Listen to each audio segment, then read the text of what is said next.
बच्चों order pair और triplet को समझने के बाद कुछ बेसिक फॉर्मूलाज और हैं जो हमें कभी कभी काम आते हैं, लेकिन बहुत अच्छी तरह से काम आते हैं। और ज़्यादातर स्टूडेंट्स को इनके बारे में पता नहीं होता कि इनको कैसे यूज़ लिया जाता है और इनके बारे में क्या क्या लिखा जाता है। तो वो चीज़ें मैं आपको यहाँ पर बेसिक मैथमेटिक्स वाले टॉपिक में सब क्लियर कर देता हूँ, इस लेक्चर में क्लियर कर देता हूँ।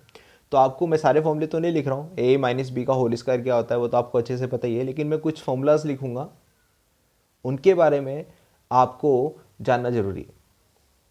तो मैंने एक चीज़ लिखी है यहाँ पर, A square plus B square plus C square minus A B minus B C minus C, ये किसके बराबर होता है? तो इसको देखने के लिए मैं आपको प्रूफ भी बता देता हूँ। कभी कभी आप जैसे भूल जाते हैं तो डायरेक्टली आप इसको जल्दी से कर सकते हैं। तो इसका अगर डेरिवेशन करना है आपको तो 2 से मल्टीप्लाई डिवाइड करिए सबसे पहले। इस पूरे एक्सप्रेशन को 2 से मल्टीप्लाई और डिवाइड करने पर नीचे वाले 2 को आप अपने पास रहने दीजिए और इस ऊपर वाले 2 को अंदर डिस्ट्रीब्यूट कर दीजिए। जब ऊपर वाला 2 अंदर सबसे मल्टीप्लाई होगा, डिस्ट्रीब्यूट होगा, तो यहाँ 2a स्क्वायर आ जाएगा। इस 2a स्क्वायर को मैं इस तरह से लिखूंगा, ए square plus a square. A square plus a square कितना हो जाएगा? 2a square. तो 2a स्क्वायर को मैंने लिख दिया a square plus a square. ऐसे में 2b स्क्वायर को b square plus B square और 2c स्क्वायर को सी स्क्वायर प्लस सी स्क्वायर लिखूंगा। और माइनस के 2ab को माइनस 2ab रहने दूंगा, माइनस के 2bc को माइनस 2bc रहने दूंगा और माइनस के 2ca को माइनस का 2ca रहने दूंगा। तो कहाँ कहाँ क्या क्या लिखना है वो मैंने आपको अभी बताया, उसी तरह से मैं आपको लिख रहा हूँ। A square plus B square, 2a square से एक ए स्क्वायर इसको दे दिया, 2b स्क्वायर से एक बी स्क्वायर इसको दे दिया, बाकी ए स्क्वायर बी स्क्वायर में बाद में काम ले लूँगा। ये बन चुका था माइनस का 2ab, तो इसको मैंने इसके पास लिख दिया। नाउ प्लस बी स्क्वायर, यहाँ 2b स्क्वायर था, एक बी स्क्वायर ए रहा, एक बी स्क्वायर ए रहा, प्लस सी स्क्वायर, इस 2c स्क्वायर से एक सी स्क्वायर इसको दे दिया और माइनस का 2bc, और ये माइनस का 2bc ये यहाँ से आया था उसको मैंने पूरा का पूरा इसको दे दिया, प्लस सी स्क्वायर, एक 2c स्क्वायर, ये टोटल 2c स्क्वायर हो गया, प्लस ए स्क्वायर आगे से बचा हुआ था और माइनस का 2ca, माइनस का 2ca, ये हमारे पास कंप्लीट नंबर हो गया। तो इस 2 को मल्टीप्लाई करने के बाद ये हमारे पास 9 टर्म्स हो गई टोटल। अब अगर मैं ध्यान से देखूं तो ये क्या लिखा है? ये लिखा है a माइनस बी का whole square, a minus B का होल स्क्वायर। और अगर इसको भी ध्यान से देखूं तो ये क्या लिखा है? b माइनस सी का होल स्क्वायर। और अगर इसको भी ध्यान से देखूं, इसको भी ध्यान से देखूं तो ये लिखा है c माइनस ए का होल स्क्वायर। इसका मतलब सीधा सीधा मैं इसको लिख सकता हूँ, A square plus B square plus C square minus A B minus B C minus C A को सीधा लिख सकता हूँ half time of A minus B का whole square plus B minus C का whole square plus C minus A का whole square का summation of A minus B का whole square plus B minus C का whole square और सी minus A का whole square, इन सब का summation का हाफ टाइम। ठीक है ना, ये इसकी वैल्यू हो गई। अच्छा, इंपॉर्टेंट बात क्या है यहाँ पर?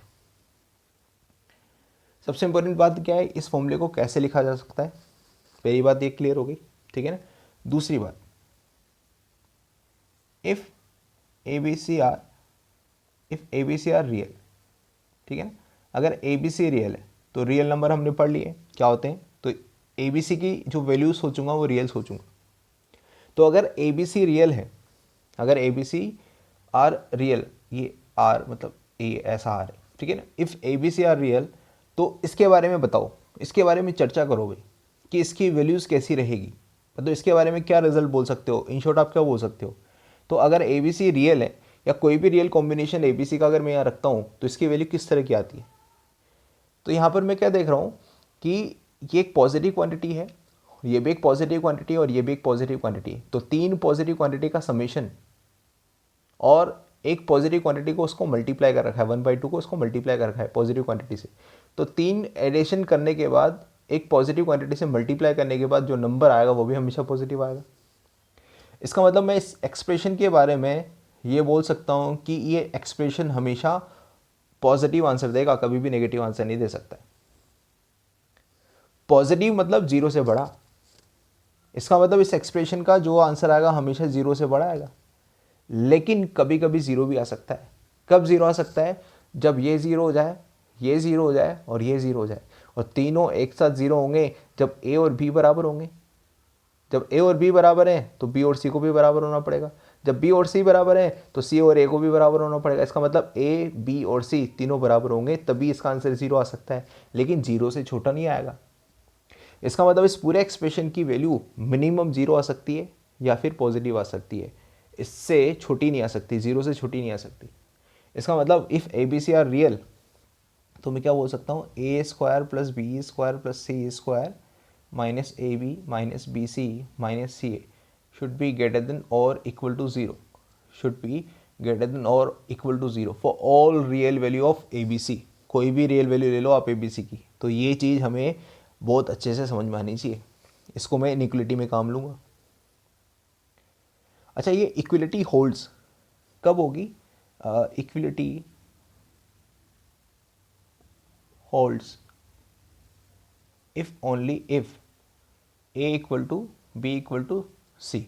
ये इक्वल टू ज़ीरो तभी होगा जब ए और बी और सी की वैल्यू क्या हो, बराबर हो। अगर मैं एक एग्जांपल लेता हूँ 1 1 1 ले लेता हूँ तीनों वैल्यूज़, तो आंसर क्या आएगा इसका? 100% ज़ीरो आने वाला भाई। तो ये फॉर्मूला बहुत ज़्यादा इंपॉर्टेंट है। अच्छा, इस फॉर्मूले में एक समस्या और आई। क्या समस्या है कि ये मैंने क्या बोला था कि तीन पॉजिटिव क्वांटिटी का समेशन पॉजिटिव कैसे होता है, उसको भी जानना लेना जरूरी है। तो यहाँ पर इसी चीज़ को मैं इस तरह से लिखता हूँ। मैं मान लेता हूँ कि 2 और 3 का समेशन करता हूँ। तो 2 और 3 क्या है? दोनों पॉजिटिव नंबर्स हैं। तो दो पॉजिटिव नंबर्स का समेशन हमने क्या सीखा है? पॉजिटिव आता है। इसका मतलब इसका 100% समेशन कितना आएगा? 5 आएगा, पॉजिटिव आएगा। तो यही चर्चा हमने ऊपर करी कि दो अगर पॉजिटिव नंबर लिखें, पॉजिटिव मतलब जीरो से बड़े नंबर, ठीक है ना। अगर मैंने दो पॉजिटिव नंबर लिखे हैं और बीच में समेशन आना जरूरी है, मैं डिफरेंस नहीं बोल रहा हूँ, मैं यहाँ पर क्या बोल रहा हूँ, दो पॉजिटिव नंबर्स का समेशन हमेशा क्या आता है? पॉजिटिव आता है। पॉजिटिव का मतलब मैं यहाँ पर सीधा सीधा बता रहा हूँ, आपको पहले भी बता चुका हूँ। पॉजिटिव का मतलब होता है जीरो से बड़ा, और नेगेटिव का मतलब होता है जीरो से छोटा।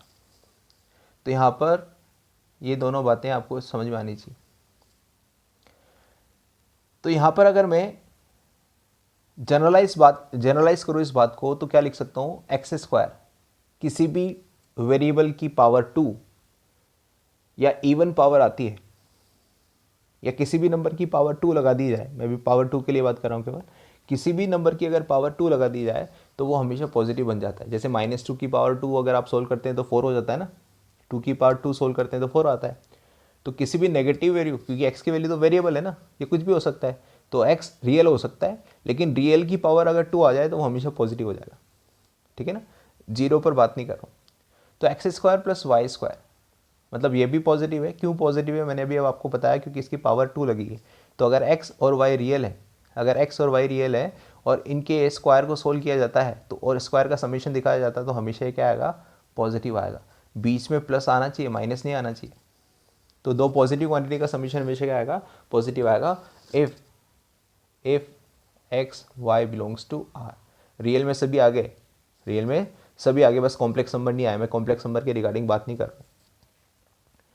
इसी तरह से अगर मैं एक और क्वेश्चन आपसे पूछूं, दो पॉजिटिव क्वांटिटी का समेशन जीरो कब होता है भाई?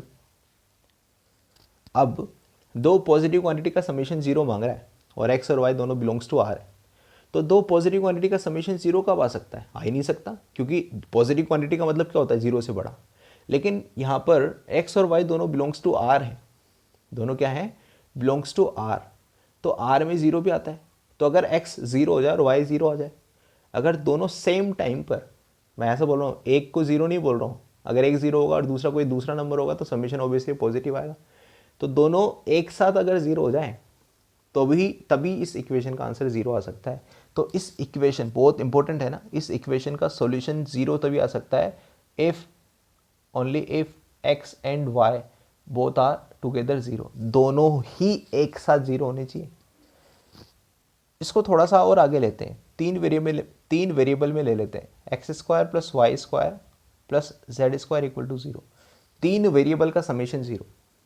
देखो तीनों पॉजिटिव हैं, बीच में कभी भी माइनस नहीं आ रहा, पॉजिटिव आना जरूरी है भाई। तो तीन पॉजिटिव क्वांटिटी मैंने सर्च करी और उनका समेशन जीरो मांग रहा है। तो तीन पॉजिटिव क्वांटिटी का समेशन जीरो तभी आ सकता है जब सारी की सारी जब सारी की सारी क्या बोल रही हो चिल्ला चिल्ला के कि हमें ज़ीरो ले लो, हमें ज़ीरो ले लो, हमें ज़ीरो ले लो, तीनों को अगर मैं ज़ीरो लूँगा तभी रिज़ल्ट मेरा क्या आएगा, ज़ीरो आएगा। अदरवाइज़ इसका समेशन कोई भी रियल वैल्यूज़ रखकर मैं ज़ीरो नहीं बना सकता। ये बात आपको यहाँ से समझ लेनी चाहिए। तो अभी तक मुझे क्या क्या बातें क्लियर हुई कि बहुत सारी पॉजिटिव क्वांटिटी का समेशन पॉजिटिव आता है और वो ज़ीरो भी बन सकती है। अगर यहाँ पर इस तरह की सिचुएशन बन रही है तो उनको बराबर होना पड़ता है ज़ीरो होने के लिए, और अगर इस तरह की सिचुएशन बन रही है तो उनको आपस में दोनों को एक साथ या तीनों को एक साथ ज़ीरो होना पड़ता है ज़ीरो होने के लिए। मतलब तीनों को बराबर होना पड़ा ना, तो ये तीनों को मैंने बराबर किया, तो बराबर किया तभी तो A equal to B equal to C आया। तो एक छोटा सा फॉर्मूला हमें आना चाहिए।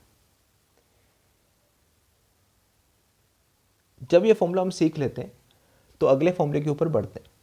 अगला फॉर्मूला क्या है हमारा, जो अगले फॉर्मूले में ये वाला फॉर्मूला बिल्कुल काम आएगा, ठीक है, और वो भी बहुत ज़्यादा काम आ सकता है।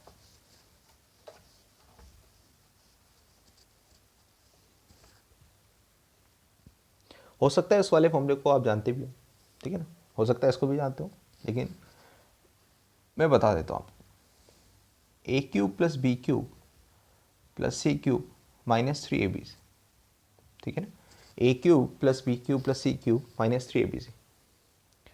इसका रिजल्ट हमें 100% याद होना चाहिए। कभी भी कहीं पर भी काम आ जाता है, ट्रिग्नोमेट्री में ज़्यादातर काम आता है, ठीक है ना, अलजेब्रा में भी काम आ जाता है, तो ये हमें याद होना चाहिए।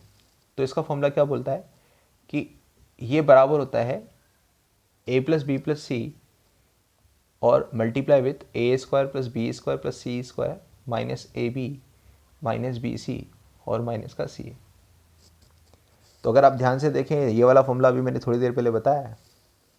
तो ए cube plus B cube plus C cube minus 3abc equal to होता है A plus B plus C dot A square plus B square plus C square minus A B minus B C minus सी।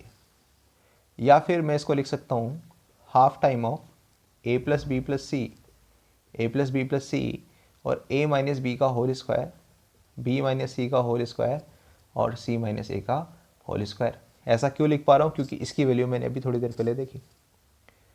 तो इस फॉर्मूले में खास बात क्या है, इस फॉर्मूले में खास बात यह है कि इससे जो कंडीशन बनती है ना भाई, वो इंपॉर्टेंट है।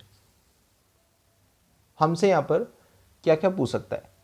फर्स्ट क्वेश्चन आपसे पूछेगा, मैं नोट लिखकर बता देता हूँ।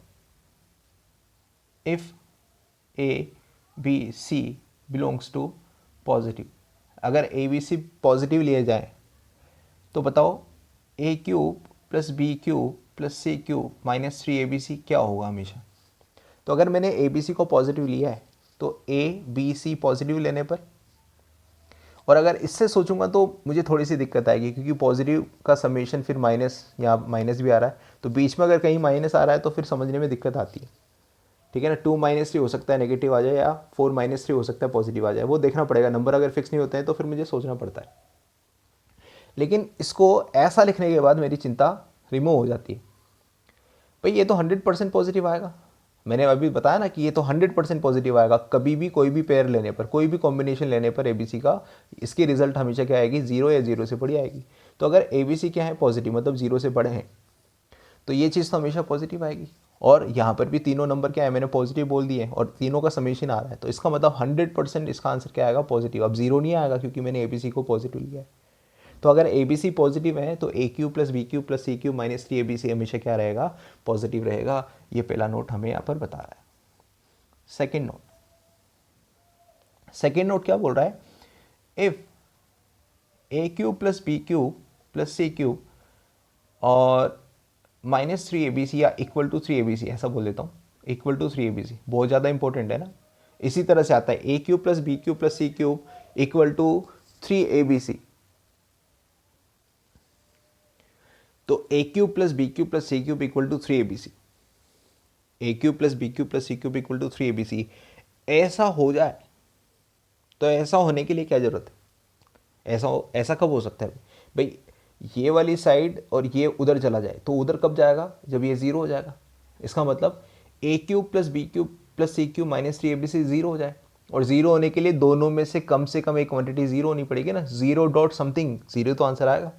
तो ऐसा होने के लिए अगर ऐसा हो जाता है तो क्या क्या ज़रूरत है, ऐसा तभी हो सकता है कंडीशन नंबर फर्स्ट, या तो a plus B plus c equal to 0 हो गया हो, या फिर condition number second a square plus B square plus C square minus A B minus B C minus C a, ये 0 होगा। या तो a plus B plus c का समीशन 0 आ रहा हो, मतलब इन तीनों नंबर्स जो मैंने यहाँ पर लिए ए बी सी की जो भी वैल्यू मैंने लिए उन तीनों का समीशन 0 आना चाहिए, या फिर a square plus B square plus C square minus A B minus B C minus C a का समीशन 0 आना चाहिए। इस चीज़ को और कैसे लिख सकता हूँ, इसी चीज़ को भाई ये 0 कब होता है, अभी पढ़ा ना, ये 0 तब हो सकता है जब a equal to B equal to c होता है। तो इस पर दो तरह की चर्चा होती है, दो तरह के रिजल्ट होते हैं। ये बराबर तभी हो सकता है, a cube plus B cube plus C cube equal to 3abc तभी हो सकता है जब a plus B plus c equal to 0, मतलब ए बी सी जो काम ले रहा हूँ उनका समीशन 0 आना चाहिए, या फिर a equal to B equal to c हो, या तो तीनों ही बराबर हो या तीनों ही क्या हो, तीनों का समीशन 0 हो। तो ये बहुत बहुत बहुत बहुत ज़्यादा इंपॉर्टेंट कंडीशन आई है, तो हमें अच्छे से समझ लेनी चाहिए। किसी एक क्वेश्चन को जब हम आगे डिस्कस करेंगे तो वहाँ पर मैं बता दूंगा कि ये किस तरह से काम आता है, ठीक है। अगर मैं अभी याद करने की कोशिश करूँ तो मुझे कोई क्वेश्चन इससे related x cube plus y cube minus 1, ठीक है, इक्वल टू माइनस एक्स, ठीक है, इस टॉपिक से रिलेटेड एक क्वेश्चन लिखते हैं, x cube plus y cube minus 1 minus plus 3xyz equal to 0, या ऐसा दे रखा है x cube plus y cube plus 3xy plus 3xy equal to 1, ठीक है। तो ऐसा कब पॉसिबल है, ऐसा कब पॉसिबल, ठीक है ना। तो ऐसा कब पॉसिबल है, अब देखो यहाँ तो कुछ समझ में नहीं आ रहा, ये तो ऐसा तो कुछ है नहीं, तो इसको ऐसा बनाया जाता है, बनाना पड़ेगा ना, डायरेक्टली कुछ नहीं मिलेगा पका पकाया। तो इसको कैसे लिखूँगा, ए क्यूब प्लस बी क्यूब, अब सी क्यूब मुझे निकालना पड़ेगा, सर्च करना पड़ेगा, तो सी क्यूब ये इधर लेके आ रहा हूँ, ये -1 हो जाएगा, और -1 का क्यूब, तो -1 का क्यूब कितना होता है -1, तो यहाँ पर -1 आ गया, देखो ये टोटल, तो x cube plus y cube और -1 लिख दिया। इस 3xyz को उधर ले जा रहा हूँ, तो माइनस का 3xy, सॉरी z तो है ही नहीं इसमें, माइनस का 3xy उधर चला गया तो माइनस का 3xy हो गया। इस माइनस के 3xy को मैं ऐसा लिख सकता हूँ, देखो क्या लिखना है, a cube plus B cube plus C cube, और यहाँ पर लिखना है 3abc, a cube plus B cube plus C cube equal to 3abc, ऐसा लिखना है। तो यहाँ आएगा 3, a का मतलब x, y का मतलब b, और -1 का मतलब c, ये हो गया हमारे पास 3abc। तो ये जो क्वेश्चन है वो ऐसी फॉर्मेट में आ गए, अरेंज कर लिया है मैंने। तो ऐसा तभी हो सकता है भाई जब x equal to y equal to -1 हो, जब a equal to B equal to c हो, या फिर x plus y -1 equal to 0 हो, या फिर x plus y equal to 1 हो।